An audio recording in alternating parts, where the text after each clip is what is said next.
Poof! Good evening, everyone.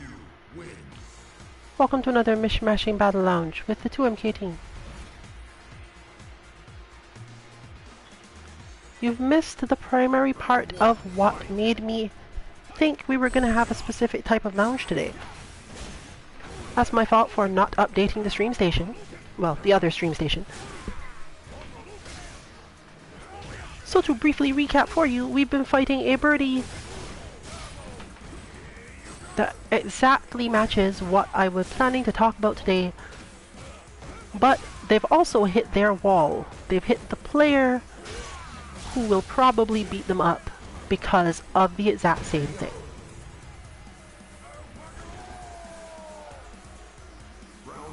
Birdie is a great character for when you want to put a wall of defensive normals in front of yourself and have your opponent have to worry about them.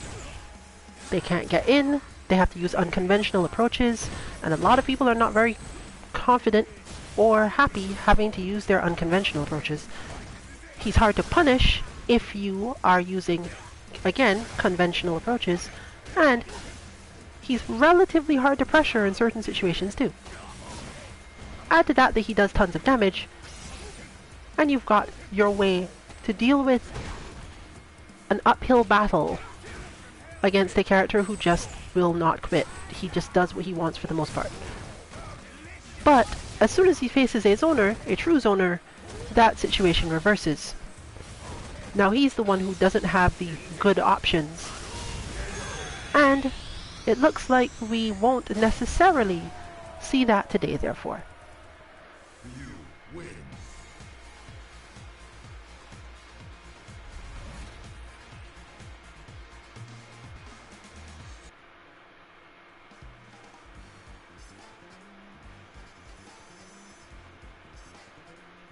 I'm only basing that on the fact that people normally leave in these situations. Yep, there they go. So, with that now done, you can probably assume that I won't actually be talking much on this stream at all, because the thing I was planning to talk about is already over. Even if this Ryu player plays in much the same way, it's not really going to matter because the character doesn't do as good a job of demonstrating it as Birdie does. So if it ever is important, I'll probably do a review of some matches at some point using the matches from the stream if I track them all down. But so it goes sometimes. You can feel free to jump into this lounge. This is of course our NA lounge. We are started about half an hour late because of the mix-up with the stream station, and because we tend to go until about 9 even when we aren't streaming that long. You might still get an hour's worth of stream, but on the other hand, as mentioned, since I'm not likely to be talking as much, if at all, beyond this point, you may find that it ends in half an hour regardless, as people are already being quite pushed a bit.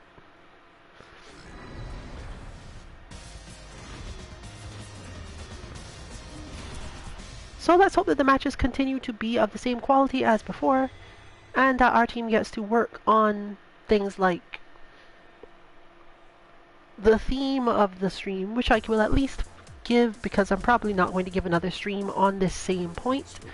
When you're fighting certain players in this game, you create what I call an output dependency. You can only hurt those players if you understand that your output doesn't strictly matter unless they are willing to do something of their own. When your opponent's output is 0, yours should probably also be 0. You can be daring, absolutely, you can come up with cool strategies, but if you feel you don't have one, just hitting buttons in hopes that they'll mess up is usually quite wrong. This isn't to say that you should just defend the whole time, but you have to be able to read when your opponent's intention is to actually do output, and a birdie whiffing buttons in neutral is not trying to hit you. He doesn't have as many advancing things to do the job with. Similarly here, this Ryu isn't really doing things because their intention is to hit. They just want Omni-Rabbit to not dash and stuff. You can just hang out on your spot on the screen. This is a combination of all the things we've been talking about for many times on streams and in general relative to bots. Specific katas are meant to help train it as well. But, oh, did our stuff disconnect? Big lag. Maybe.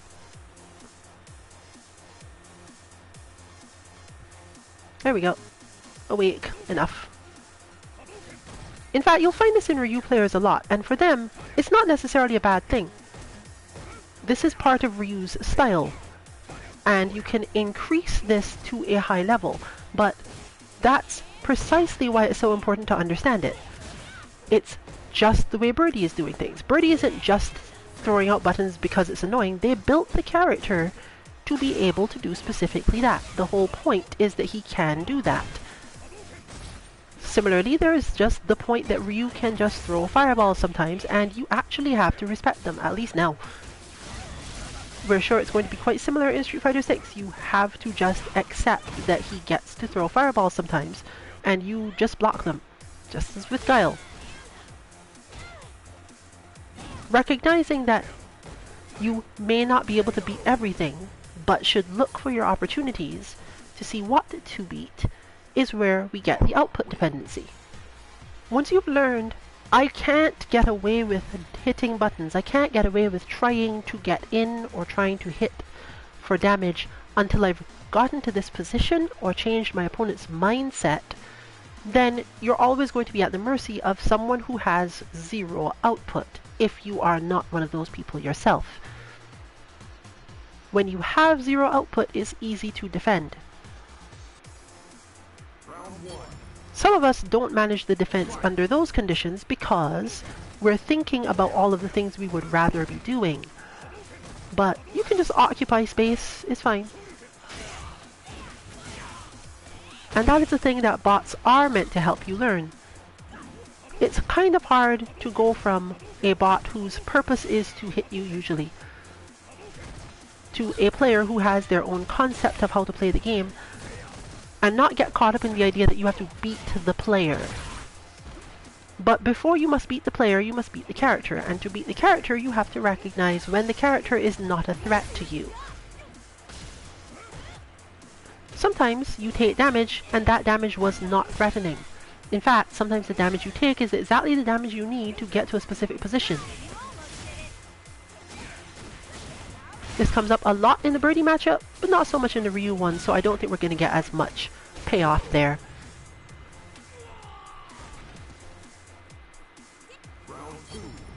Still, it is one of the things that ends up on the higher levels of things to talk about, so it'll probably come up in some stream later.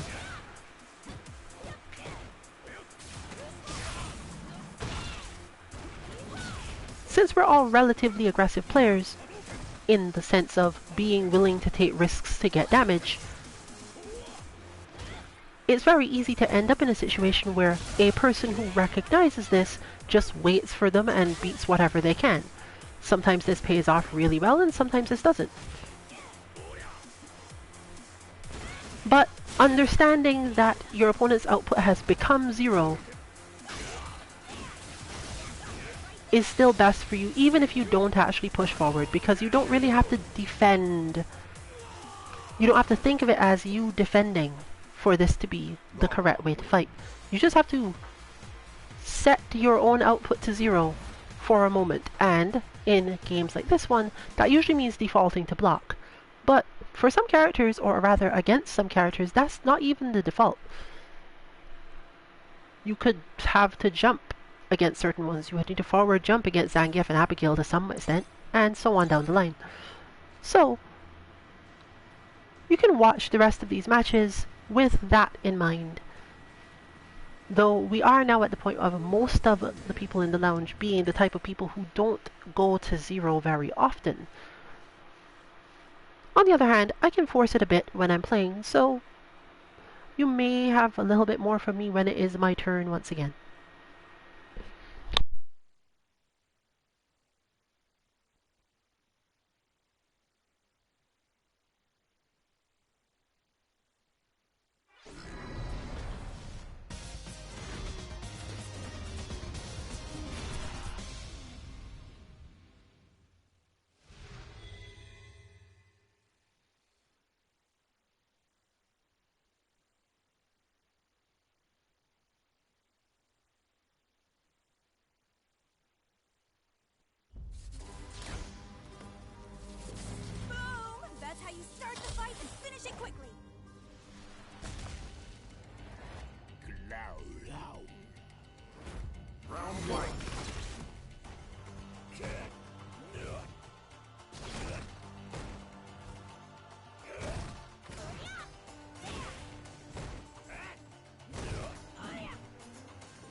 Round two. Fight!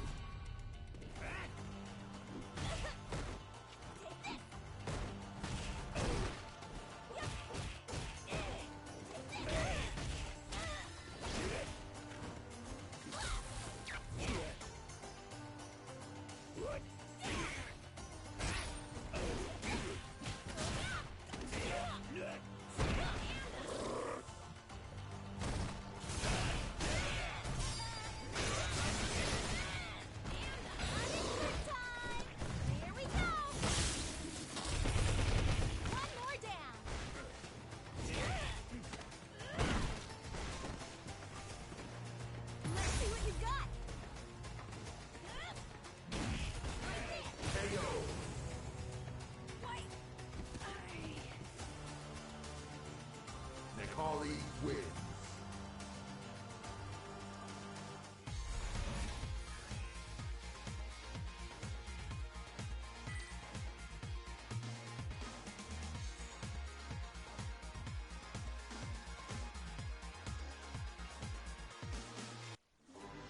Round one. Fight!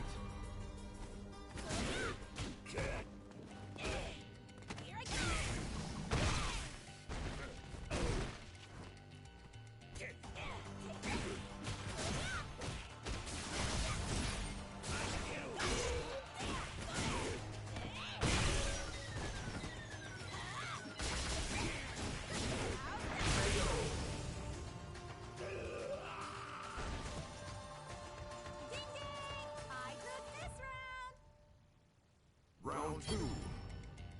Fight!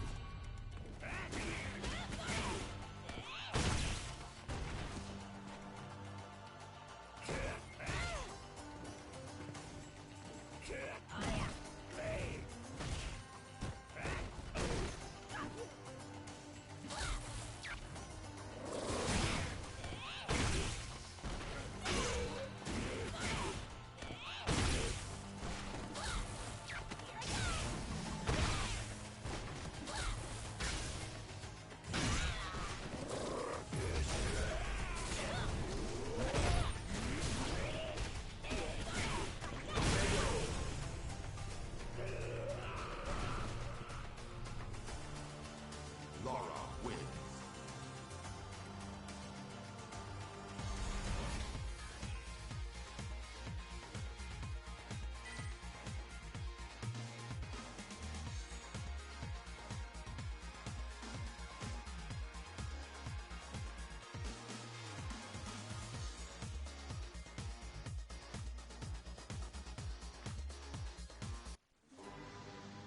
Round one.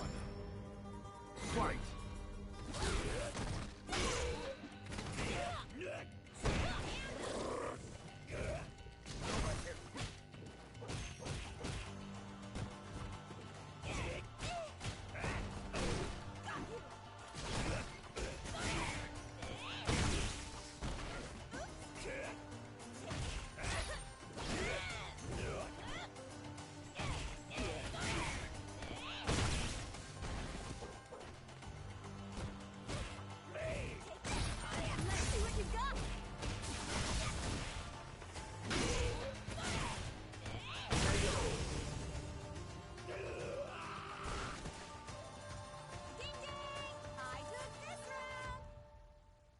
Round two.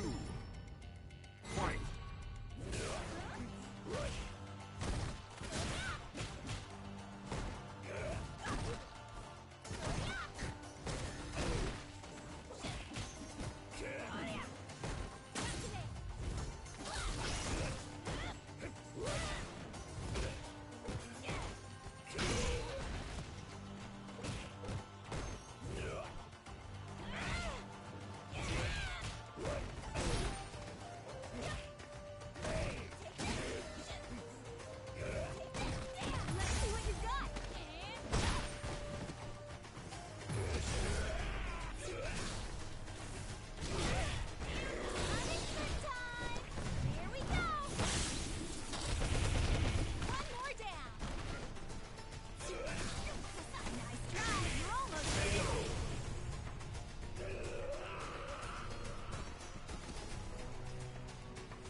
Let's do this.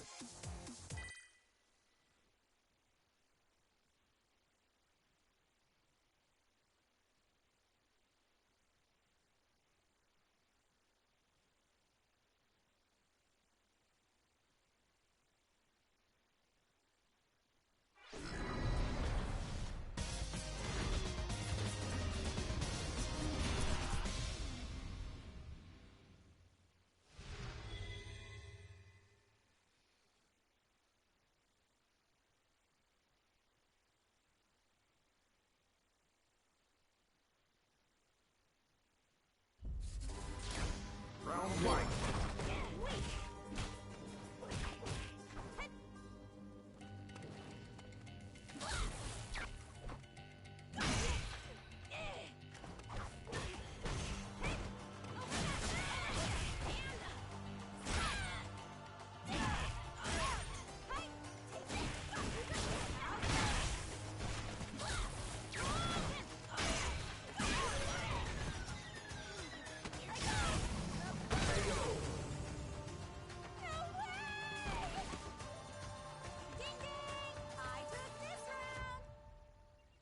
Round two. Fight!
Laura wins.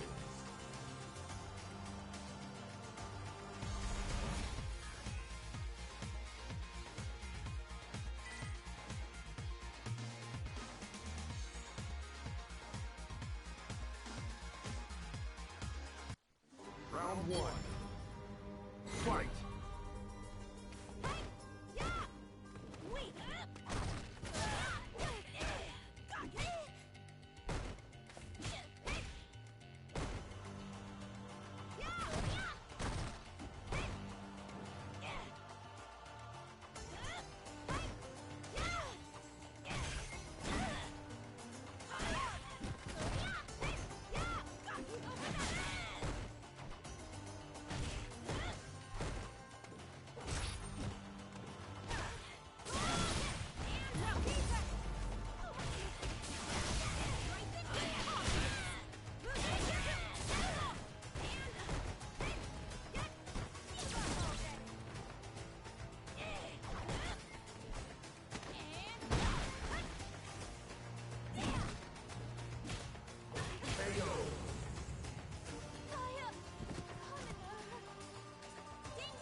Round two. Fight!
Final round.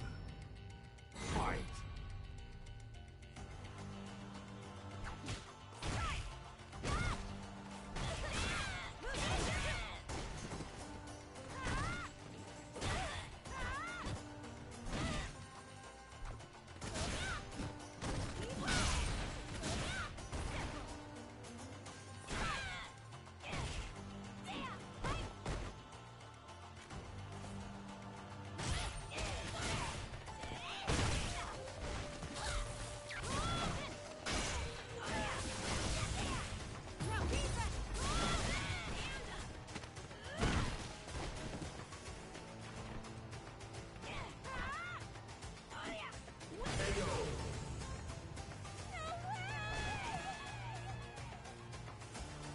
Lara wins.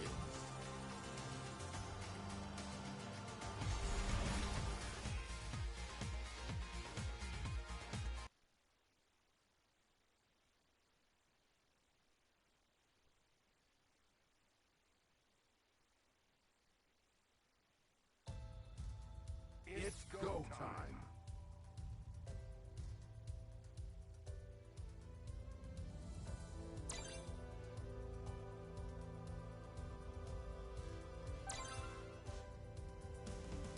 Let's do this.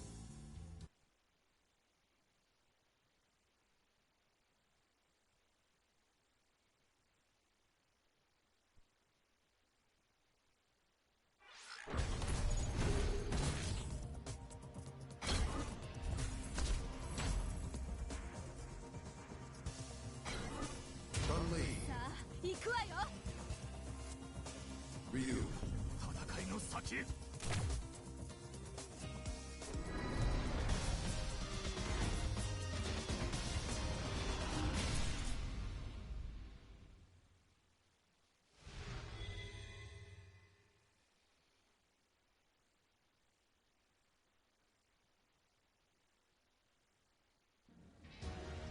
round one. Fight. 波動拳波動拳波動拳タヤ波動拳波動拳波動拳タヤタヤ波動拳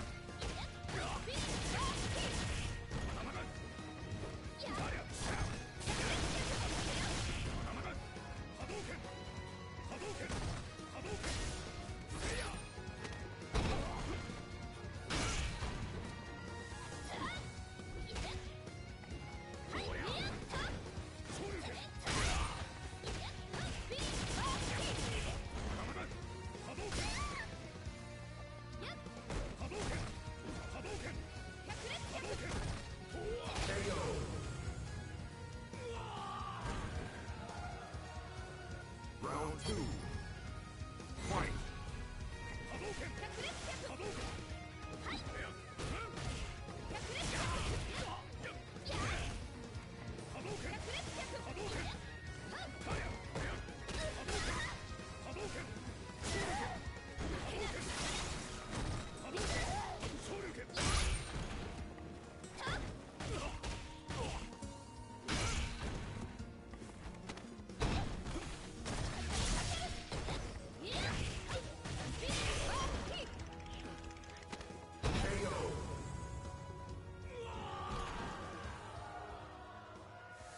You win.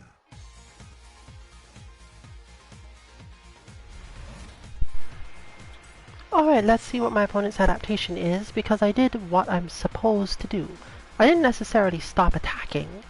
I didn't try not to get hit either. I merely attempted to zero out myself more often than one who is playing very offensively might choose to do. For example, right there was a zero moment, and so was that. But this is not, again, necessarily going to lead to a victory, because Ryu is built to not just get defeated because I started doing this suddenly. Should have been a back heavy punch. But there was a good moment. I kind of wanted to go for offense, but it wasn't a good idea because I hadn't zeroed out enough.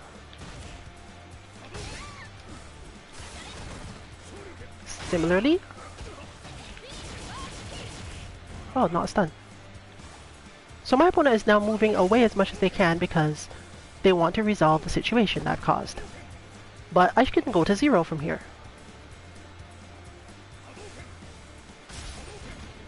That does not mean I'm going to win, as noted, because I can mess up things while in the 0 state.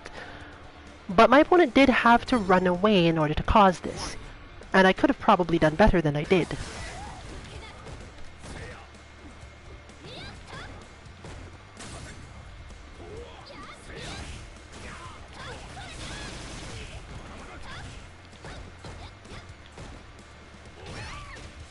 That, for example, I didn't even start to expect because it's like, why would you jump there?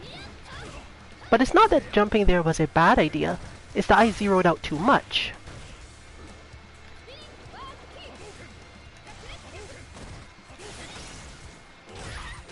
Similarly for that.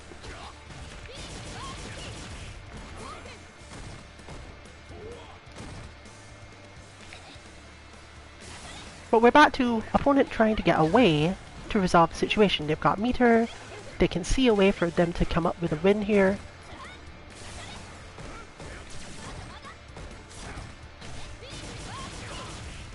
And I have to work a little harder in this 0 state.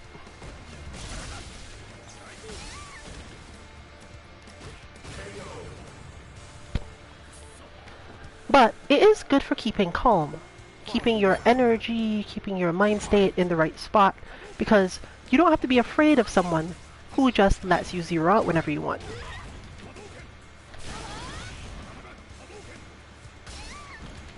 That, for example, was entirely intentional, and I let myself get hit by that particular Hadouken because it not only messes with my opponent's perspective, it keeps me in the right state.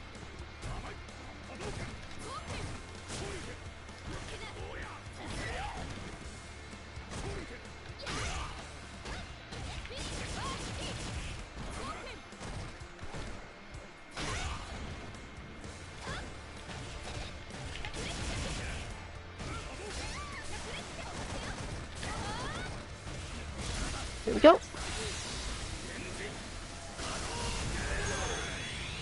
But note again, I had control of the situation, my opponent did not, and they spent their time trying to reduce their own output as much as possible. Because if they waited for me to make a mistake, it's way easier to deal with that than trying to force the issue. In fact, I don't feel like I, in that particular round, took any damage that wasn't that type. And you should really pay attention to when you have rounds like that, where your opponent never really did anything to hurt you, you just eventually died. Because, you know, eventually something can go wrong. And you'll just not end up in the space you want.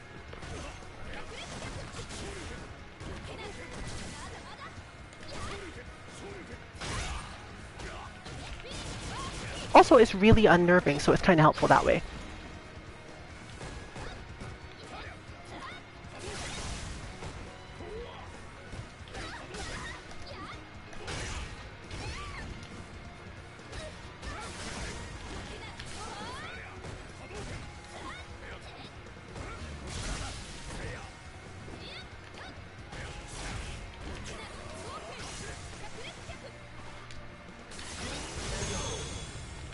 Three hits.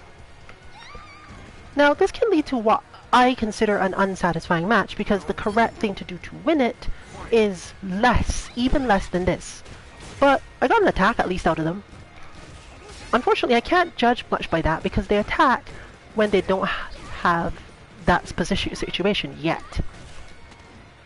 Still, they're attacking more at least. So I get some chances to do the same sort of, alright, I'm in control because you've messed up.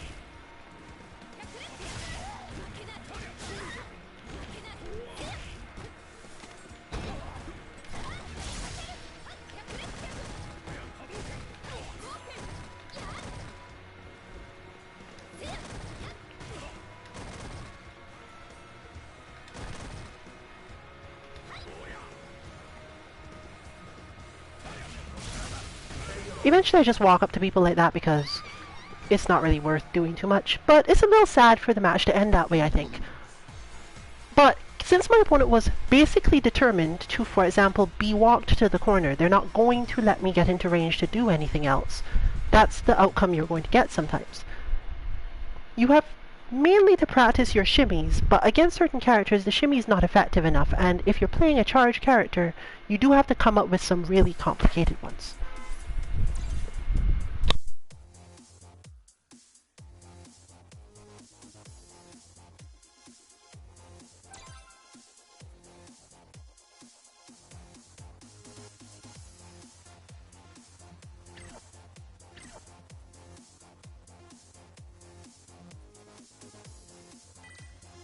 Let's do this.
この道を進むのみ。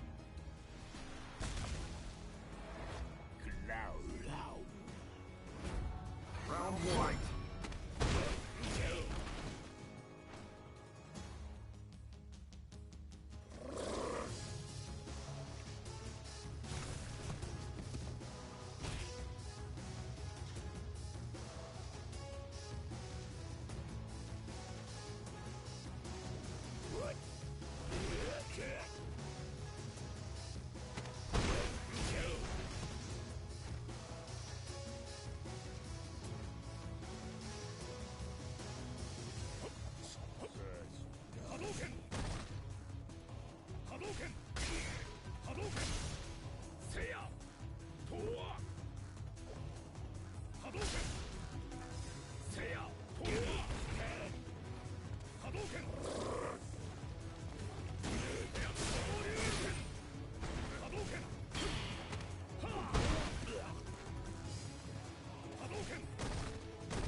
Round two. Fight.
Round one.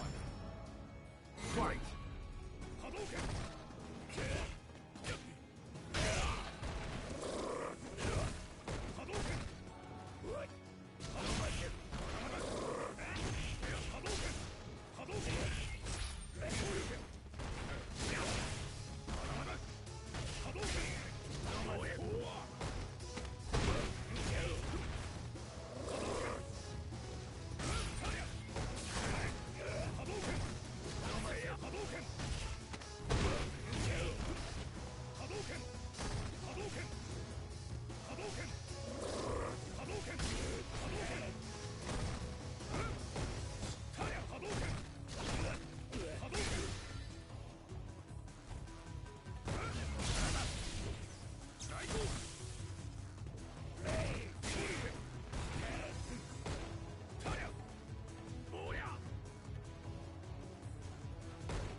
Round two.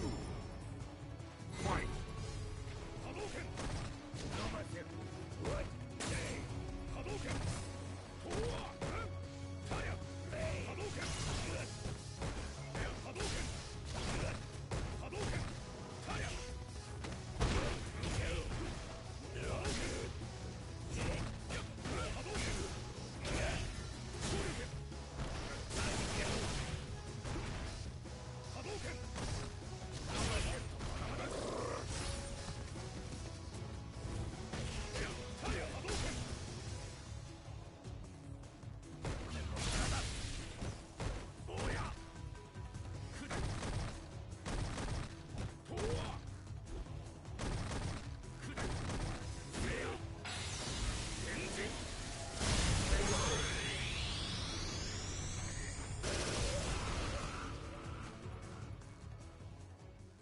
Ryu wins.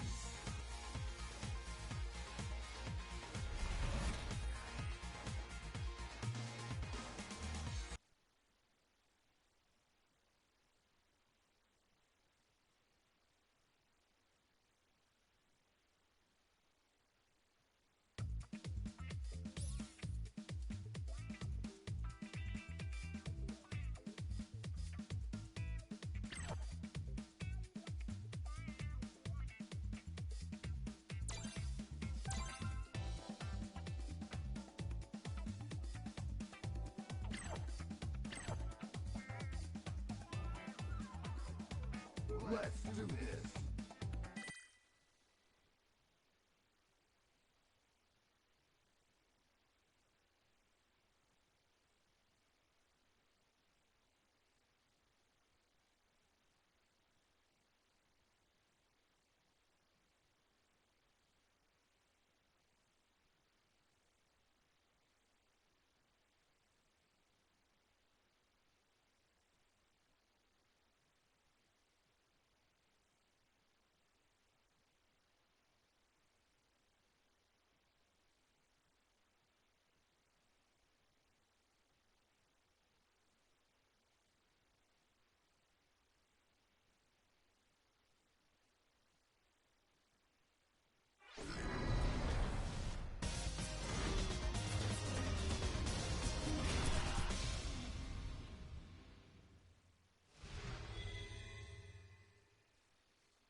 This matchup is interesting for our Karine because this is one of the few matchups where the zero state does involve actually moving.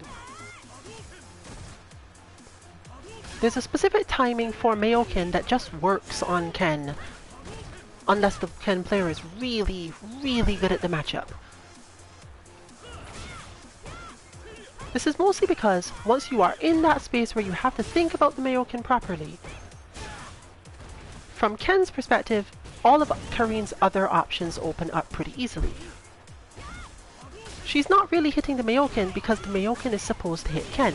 In fact, If you are aiming to hit Ken with the Mayoken in most situations, like actually make sure you get him and he's not blocked it, you're playing it wrong, because the purpose of the Mayoken is to make Ken not do certain other things and allow you, as Karine, to stay in a specific mental state and position.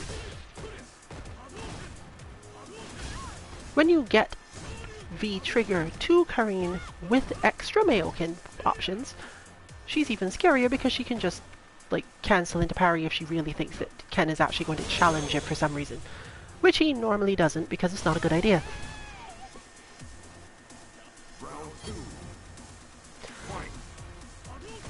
But the other side of this is really obvious. You could try to get into the position for the Mayoken, or just not. And that's the hard part to get used to. There are times where your opponent just doesn't pose any threat to you, and you don't need to get into position to do the Mayoken in the first place. This becomes even more dangerous from Ken's side when the Karine player is able to easily seppo or similarly outmaneuver his projectiles, because note that he'll go back to a spacing where they've become reactable. Now, should you actually do anything on the end of the seppo, that is up to you as the Karine player. It has a lot more to do with your opponent. But the point is that it's there. The Mayoken makes Ken want to move out of position. And once he's moved out of position, you have more options for dealing with anything else he chooses to do.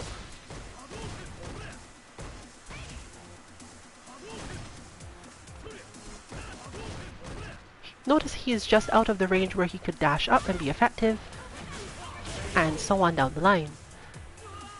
Just by putting the zero state to the Mayoken state does not require you to press the Mayoken at all. It's useful if your opponent hasn't been convinced yet that they need to be there where you currently see Bearcats, but once they have been convinced, you can stop pressing it. It's just going to get you hurt at that point most of the time. Or, if it doesn't get you hurt directly because you pressed it, you get hurt because you're trying to move into the correct position to press it, while the opponent is explicitly in the position meant to beat it. The position where they don't pose any threat to you. Another good use of it that you see there, in fact that's a relatively large core part of it. If Ken has tried to get out of Karine's range after being disadvantaged, you hit the Mayoken to follow him. And in the few situations where he was just defending and didn't actually try to escape you, then the Mayoken is usually blocked. Often this is a charged one and you again don't care. You've maintained your position. Whether or not that position is particularly advantageous to you or not is difficult to say, but you'll notice that most of the time a Ken in that position doesn't have a way to open Karine up. They'll hit buttons and push her back so that they can continue to be not quite there, but she can just block her way through most of it. You have to find some really daring Kens before they'll try to do anything in particular there.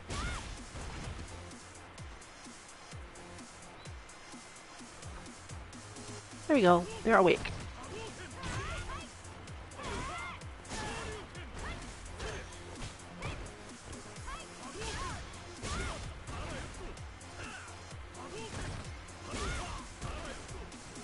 In fact, this move shuts down so much of Ken's longer range game plans, partially by what you just saw as well, causing Karine to go under stuff, maneuver through other stuff, that Ken is really best served getting her to the corner as quickly as possible, and she, as just attempted, is best served getting him away from the corner as quickly as possible so that she can do something different.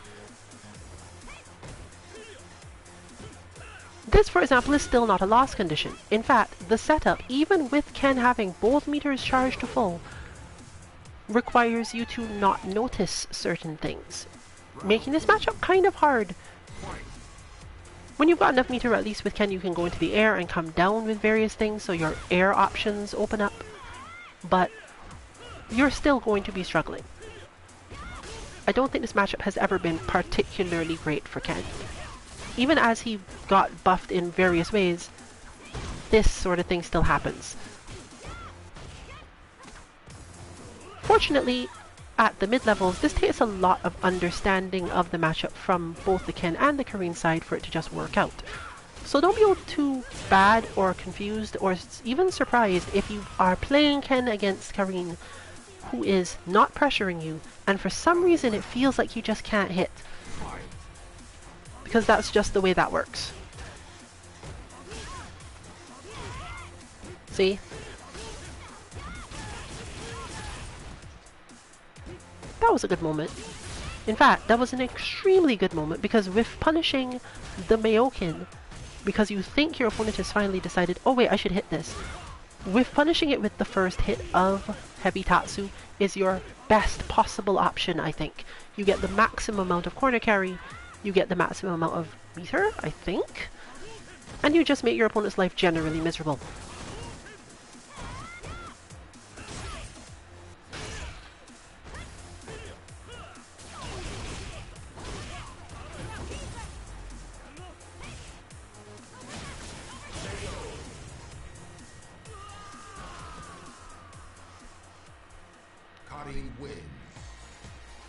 The Mayokin also covers a lot of Ken's wiggle room, meaning that you have to immediately start employing one of the main things that characters need against her, the neutral jump. Fortunately, Ken does have a very long jumping heavy kick, as we like to call it, the zoning jump, but it's not really a zoning jump when you're neutral jumping for it. It's still effective though.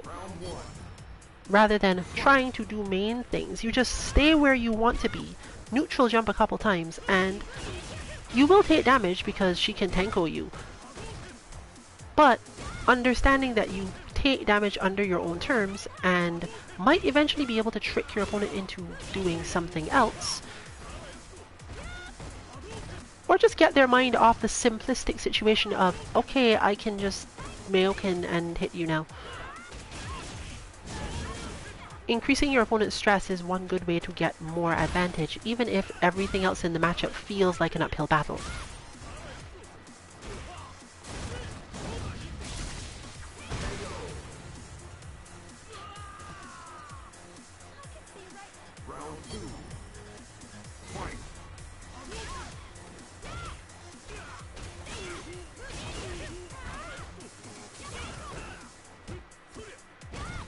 Unfortunately, I'm not sure how familiar Bearcats is with this because we haven't seen a single neutral jump yet.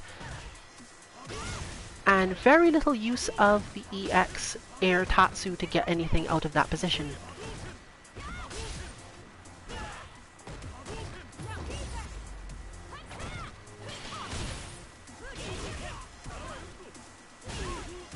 There's a trade on it.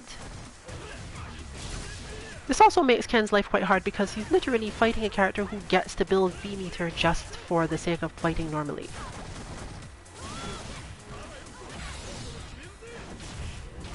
But enough meter to save himself and make this go into yet another round.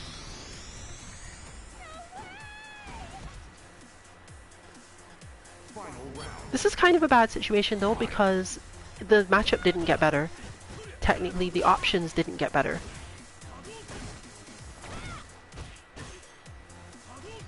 And even this level of, okay, I've gotten some damage on the board here, isn't necessarily a great thing because what you really want in these situations is to get damage in a way that you're reasonably sure will prevent your opponent from getting their V-trigger multiple times. And this match can drag out really long and give Karine a lot of options for her V-trigger, both the Gurinken when you're using that and its usefulness, and of course, this basic option for parry. But it looks like they have pushed on through.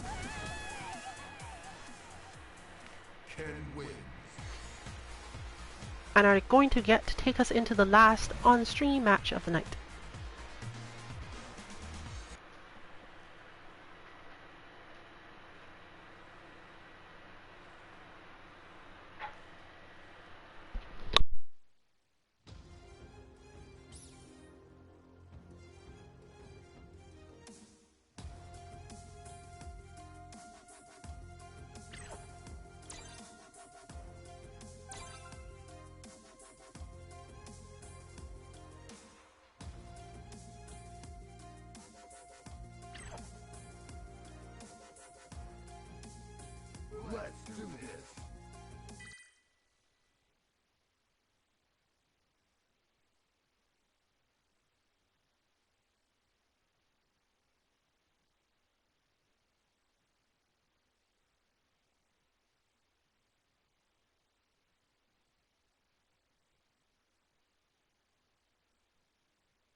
Round one.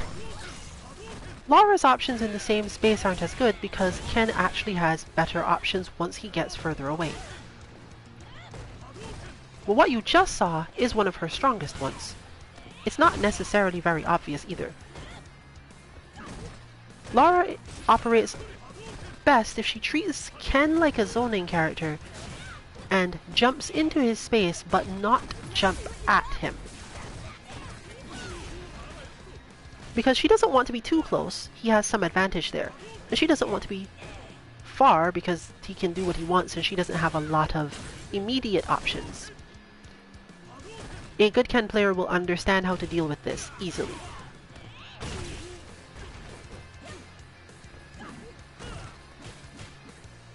But once she is pushed out, backing off even a little more, and helping herself by jumping from that position can be helpful. Similarly, because if you are at the right spot, Ken players will often try to get to you. But you can avoid having to bulldog your way in by finding the right space to jump from and just let Ken do whatever he wants about it. It's almost exactly the same space, unfortunately for Ken, where the Ken player's instinct is usually to throw the fireball. Which is why you'll see that Laura often seems to get jumped in against Ken, but she doesn't always get much damage from it. The two things are interacting in real time, usually quite quickly.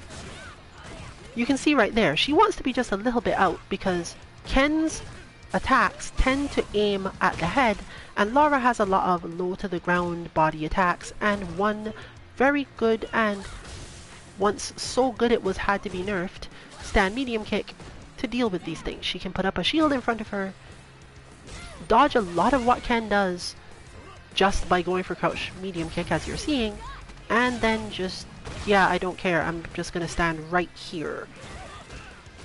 Even jumping at her is not a great idea, but right in that moment, it's easier after being hit by the Hadouken chain, for example, to backdash and then jump forward. Just probably not immediately.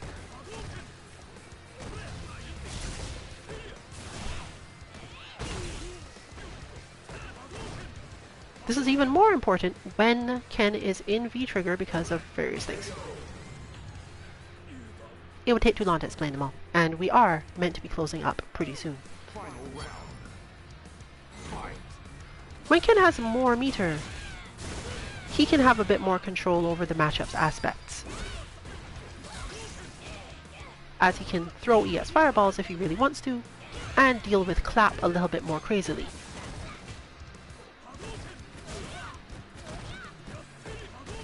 There's a Hadouken. You'll notice that for in that position, there's not a lot that either Laura or Ken can do. Getting hit by the Hadouken puts them both in a relatively disadvantageous situation. But in Ken's case, he can just hold that position, whereas Laura kinda needs to move eventually. She doesn't have a particularly good big damage conversion from there without taking a big risk, whereas Ken might be able to get more stuff. So, she can just backdash. Because there's nothing Ken can do to chase the backdash quickly enough, other than dashing after her. And if he decides to hold his ground, she's usually at about the right position to make a jump that isn't intended to hit. And just the little wiggle at the end there helps with the insecurity, let's call it. The reason this is so helpful at mid and upper mid levels is that it forces a situation where Ken players have to actually think about the uppercut. You don't want Ken to be spending too much time feeling that he can just play neutral and outplay you in neutral when your character doesn't have better buttons than Ken.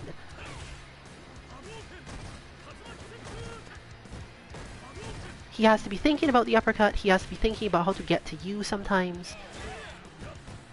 Because after all, you don't have to jump after the backdash, you can just hang out there for a little bit and see if the opponent will think that they have to come to you.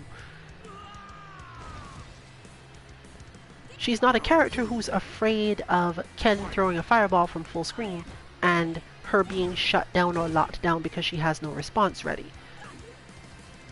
She can always do something.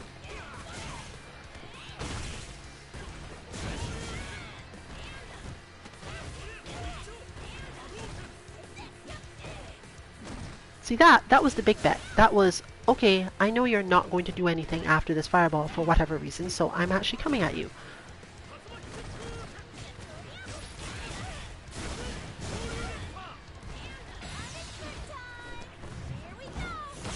Got caught this time.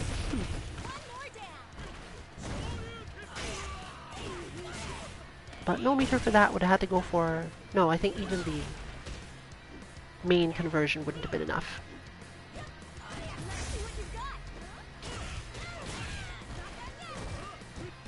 Unfortunately, Bearcats could not convert that into super to push us even further. And that means we've come to the end of our stream for tonight. At least I believe so. Yep. You can find out all of our bots for this game and others at our website 2-mk.org, and check out our Twitter 2_mk_FGC for any information about whether or not we will be streaming in the upcoming days. This has been Rillian for Team 2MK. Good luck with your training. Good night, everyone.